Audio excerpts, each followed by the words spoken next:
कुठल्याही भाजीला कांदा टोमॅटो आणि मसाला घातल्यावर चव येते असं नाही आहे, तर काही भाज्या नुसत्या लसणाच्या फोडणीने सुद्धा खूप छान लागतात। आणि अशीच 5 ते 10 मिनिटात होणारी फ्लावर बटाट्याची सुक्की भाजी इथे बनवून तयार आहे। नमस्कार, मी सरोज, मराठी फूड कल्चरमध्ये आपल्या सर्वांचे खूप खूप स्वागत आहे। फ्लावर बटाट्याच्या सुक्की भाजीसाठी मी हा अर्धा किलो ताजा फ्लावर घेतलेला आहे। आता फ्लावरची ही खालच्या साईडची दांडी आणि पानं आपल्याला इथे काढून घ्यायचे आणि मग हाताने असे फ्लावरचे तुकडे करून घ्यायचे, म्हणजे फ्लावरला काही कीड वगैरे असेल तर ती लगेच दिसते। तर फ्लावर आपला फ्रेश होता, त्यात कीड वगैरे पण नाही आहे, त्यामुळे फ्लावरला उकळून घ्यायची गरज नाही आहे। आणि म्हणूनच मी हे फ्लावरचे असे बारीक बारीक तुकडे करून 2 ते 3 पाण्याने स्वच्छ धुवून घेतलेले आहे।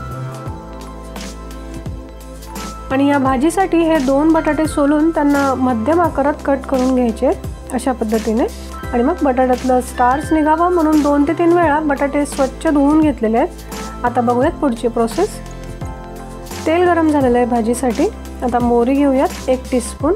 मोहरी छान तडतडल्यावर 1 टीस्पून जिरे घ्यायचे आणि मग लगेच हे बारीक चिरलेलं लसूण आपल्याला इथे परतवून घ्यायचे।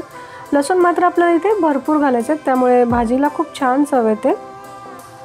लसणाचा छान खमंग वास आल्यावर बटाटे इथे आपण शिजवून घेणार आहोत। आधी 1-2 मिनिट बटाटे आधी शिजवून घ्यायचे आणि मग फ्लावर टाकून घेऊ। तसं बघितलं तर जवळपास आपण प्रत्येक भाजीमध्ये बटाटे घालू शकतो, पण फ्लावर आणि बटाट्याचं कॉम्बिनेशन जरा वेगळंच असतं।